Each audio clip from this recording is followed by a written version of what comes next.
Good afternoon. The title of the story today is The Deed. It had been 50 years since Laverne Dugan disappeared. She would have been 80 years old if she were still alive. Some thought she might be, but others felt sure she was dead, a victim of foul play. Years ago, her husband James came home from work and found their 9-month-old son Steve in the playpen. Laverne was nowhere to be found, and there was no sign of a struggle. The community was basically divided on their opinion of what happened to her. James' relatives felt sure she was the victim of a kidnapper or a crazed killer. They felt Laverne would never have left her husband and young son. It is a well-worn cliché that the husband is the last to know, but in this case it was true. Many were certain Laverne was not the person James thought she was. There had been rumors over the years that she had been involved in several relationships. Lately, it was well known that she was involved with Stennis Summerall. The affair with Stennis caused a fair share of gossip. He was probably 40 years older than Laverne and very wealthy. New rich, they called it. He got into the oil business when the boom hit town. Mostly, he just sat in the lobby of the Inez Hotel and made deals. Oil men from Texas, Louisiana, schemed, scammed, and honestly made millions for themselves and a few locals. Outside the hotel, there was a new Chevrolet that seldom left its parking spot. Stennis had bought it for the two of them to use when she could get a babysitter and sneak into town to be with him. It would be too obvious for them to be seen in his Lincoln Continental. The Chevrolet was never seen again after Laverne's disappearance. Freddie Baxter was a teller at the bank until he got fired for divulging bank's customer secrets. He said Stennis had opened an account and put a sizable amount of money in it, and Laverne withdrew it the day before she was last seen. About 15 years later, Stennis died. Over the years, her disappearance faded from the memories of most, or at least the details did. Steve hadn't given much thought to growing up without a mother. Occasionally, when other kids' moms would come to school, he had wished he had one. But for the most part, he didn't care. He had never had one. After all, she had disappeared when he was 9 months old. His father, James Dugan, had explained to him that his mother had disappeared and was most likely killed by a crazy person. Steve was too young to process the horror of such a statement, and by the time he was old enough to understand the pain and fear of murder at the hands of a stranger, he had heard the other story. He heard gossip that his classmates had picked up from their parents. They told the story of Laverne deserting the family by running off with another man, adding that she was most likely living in another state. He had also heard that his father may have killed her out of jealousy. Each of these possibilities had dwelled differently on his mind at various times of his life. The experience had formed in his mind a distrust for women. Now, 51 years old, Steve had never married, and he worked as a clerk at the county co-op. Due to his personality, or lack thereof, Steve's position at the co-op was as high as he would ever achieve. He had not had a raise in 5 years, but he really had not needed one. He lived frugally and acquired significant assets when his father passed away the year before. A few years after his mother disappeared, his father had inherited his grandfather's 80-acre farm. Short afterward, they drilled a successful oil well on it. Steve's father also had collected $10,000 in life insurance proceeds, though at first the life insurance company had refused to pay because there was no body. After 7 years, Laverne Dugan was presumed dead. Steve lived like a recluse, and he spent no money. It was a warm day in May when she walked into the co-op. She was looking for cracked corn for bird seed. She appeared to be about Steve's age, and for some reason, or maybe the first time in his life, he felt an attraction to a female.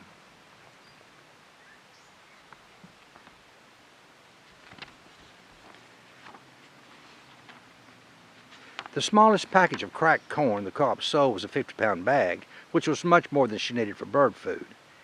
She said she had rented a room at the Inez Hotel for a month. She was a genealogy buff, and she was using the Inez as a geographical base to explore the records and cemeteries of nearby counties. She wanted to place the seed on the windowsill and photograph the birds as they came to eat. According to her, photography was also an interest. She asked Steve if a sack ever accidentally got damaged. He told her it occurred occasionally, and if that did happen, he would send a small bag of corn over to her room at the Inez. Just before closing that day, he carefully took his pocket knife and slit a bag of the corn. He placed about 2 pounds in a paper bag, which he decided he would deliver personally. For the first time in his life, Steve felt an emotional sensation that he had never experienced.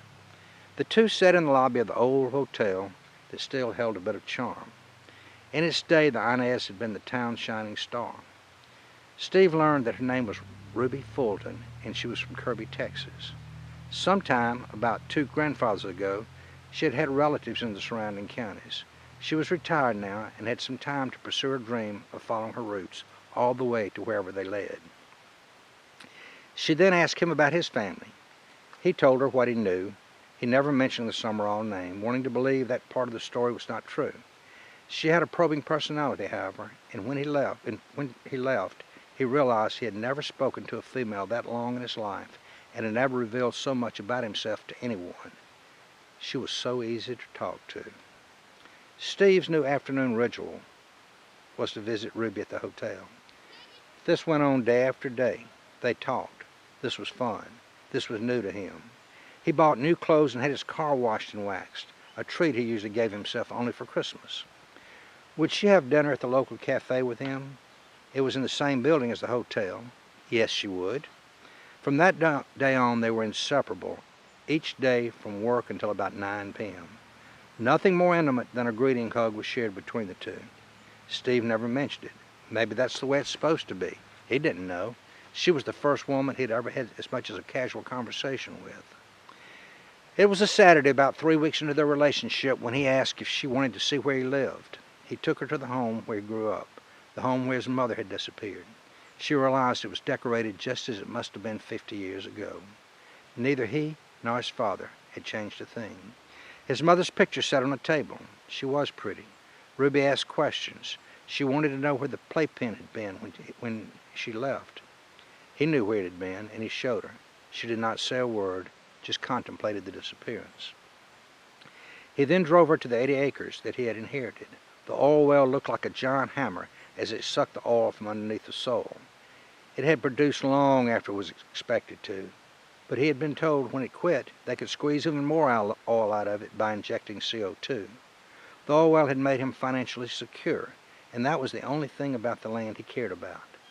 He dealt daily with too many farmers and realized he was not cut out for that sort of life. There was a stream on the lower part of the property. It meandered through a sharp turn, creating a nice view in 2 directions. Audibly, he heard her say, "This is where I want my house." She then turned to Steve and asked, "Will you marry me?" "Yes," he said, without hesitating. For the first time in his life, Steve attempted to kiss someone. She hugged him but turned away. "No. I have had 2 romances since my husband died. I think they both did not work out because we became too intimate before we got married. Let's do this right, and let's wait." That was okay with him. He didn't know any better anyway. Steve's co-workers advised him to slow things down a bit, but he knew better. Nothing could be better than the new feelings of romance he had. One afternoon she asked him, "Steve, I would like for you to give me something that I can call my very own. I've never owned anything growing up, and I need that security." "Sure, what would you like?" "We'll go and get you the nicest ring in the store." "I don't want a ring. I want the land, the 80 acres. I'm not interested in the house." Steve was silent for a moment before answering. "I must think about that." He wished she had not asked for the property because he knew he couldn't resist doing anything she desired. That night he reasoned that she would soon be his wife, and what did it matter if she owned the property? What belonged to one belonged to the other. He had no heirs anyway. 2 days later, Ruby delivered paperwork for Steve to sign. He read it and agreed to its contents. They went to a notary, and he signed it. The next day he got a call from one of the few friends he had. Tommy Breland grew up about a quarter of a mile from Steve's house and was the closest thing to a childhood friend Steve had. "Steve, your lady friend Ruby, and an elderly lady, Laverne Summerall, were in my office wanting to transfer half the property you gave to Ruby to this Laverne, who she says is her mother. I told them I would have to prepare the paperwork overnight and have them ready for them in the morning. I thought I should call you. Now be careful. I could lose my license for revealing this to you, but you and I go back a long way. Steve immediately awoke from his deep state of infatuation. Tommy, I'll be right there. Is there anything we can do? In less than 5 minutes, he was in his friend's office. Tommy explained that though Steve had given her a deed to the property, if she had not recorded it, there was still a chance the sale could be at least flawed. Based on this advice, they hurried to the courthouse. The sale, which was for $1, love, and other consideration, had not been recorded. Time was of essence. They hurried to the bank. Tommy kept a sizable amount of money in this bank and from a business standpoint was well respected. They reasoned the maximum value of the property, including the oil production, was $500,000. Based on deposits Tommy had at the bank, a loan was quickly made to Tommy for $600,000, using the land to secure the mortgage. Tom had explained that if Ruby had not recorded the sale and that they could record the mortgage before she got to the courthouse, the sale would be primed by the mortgage, and she would have ownership of the property only subject to the mortgage. In layman's terms, it meant she would have to make the payments. The papers were rushed to the courthouse and recorded. They had made it in time.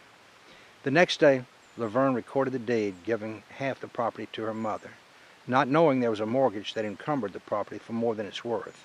In addition to that, the payments on the mortgage were $5,000 per month.